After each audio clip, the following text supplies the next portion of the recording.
Hey, wild ones, it's MJ, and welcome back to Chaotic and Unbothered. This isn't your typical podcast. We don't just skim the surface, we dive deep into the shadows, sit through the chaos, and speak the things most people try to ignore. If you're here, I already know you're one of those souls who question what's really out there. What's real? What's hidden? What's waiting just beyond what we can explain? Today, I'm taking you somewhere remote, somewhere charged, a place wrapped in trees and mystery, soaked in old stories and strange disappearances, a place where the locals still lower their voices when they speak about what they've seen. We're heading into the land between the lakes where nature meets something unexplainable.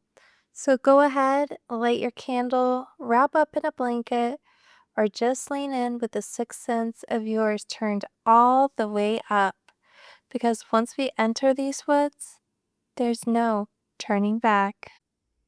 Let's start with the land. The land between the lakes, or LBL as it's also known, is this massive stretch of wilderness between Kentucky Lake and Lake Barkley.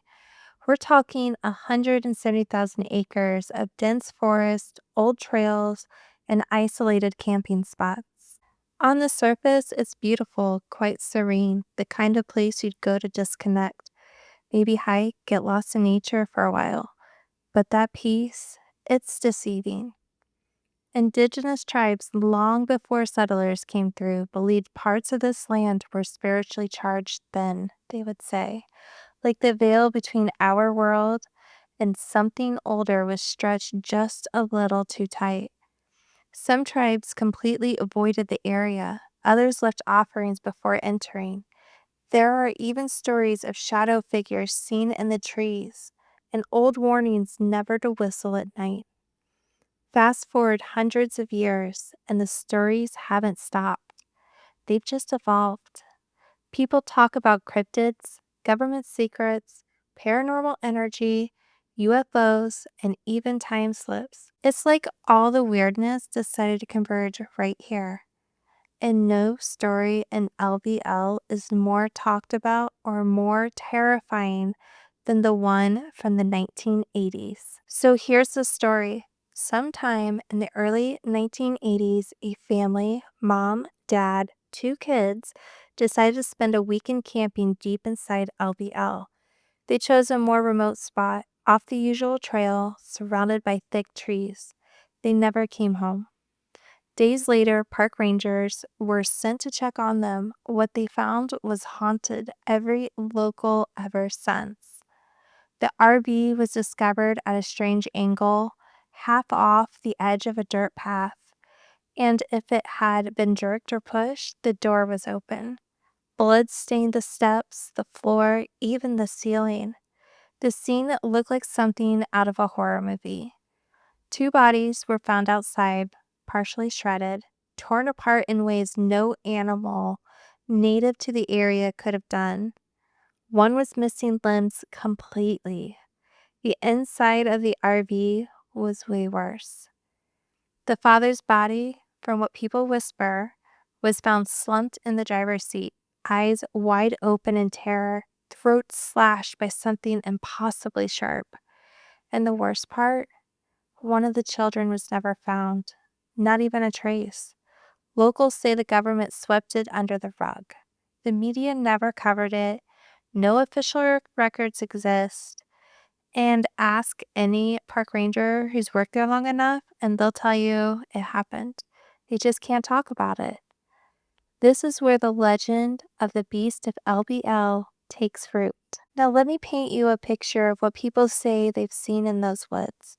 The Beast of LBL is described as a massive wolf-like creature, but with a terrifying twist. It walks upright, standing 7 to 8 feet tall, thick, black or gray matted fur, shoulders like a man but too wide, clawed hands, glowing amber or red eyes, and a snout filled with sharp, jagged teeth. It doesn't growl like a normal wolf either. Witnesses say the sound it makes is more like a scream, a roar that echoes through your chest. There are trekkers who say it's chased their rigs along isolated roads, campers who have heard the grouse circling their tents at 3 a.m. One woman in the early 2000s claimed she was hiking near dusk when she saw a massive shape watching her from the ridge, unmoving, eyes just fixed on her. She turned around for 1 second, and when she looked back, it was gone. Another couple reported being followed along a trail. They said it stayed just out of sight, but they could hear branches breaking, heavy steps, never rushing, just pacing them. The wife said she felt it breathing behind her, but then she saw nothing when she looked. They haven't been back there since. So what is this thing? Some believe it's a cryptid, a dogman, a cousin to Bigfoot, known for its aggressive behavior and extreme territoriality. Others say it's something darker, a cursed spirit, a shapeshifter, or a guardian of land that has never meant to be disturbed. And then there are the conspiracy theories that there's something buried in the LBL woods the government doesn't want found. That these disappearances, these sightings, they're all connected to some larger cover up. But here's what I know. Trauma sticks to places, energy doesn't just disappear.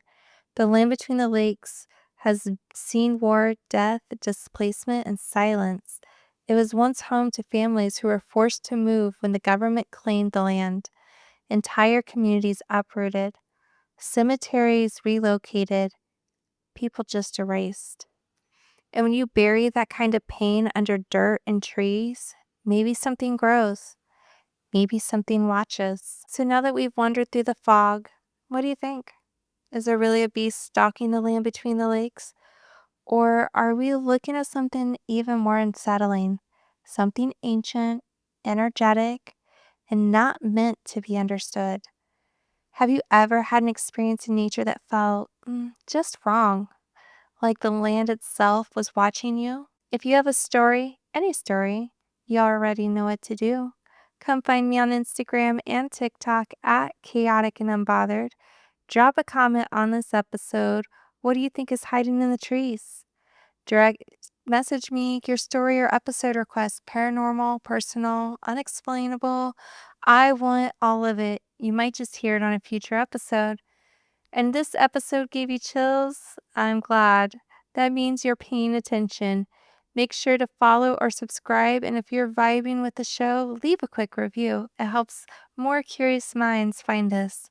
Until next time, stay wild, stay curious, and own your chaos. Untamed and unashamed.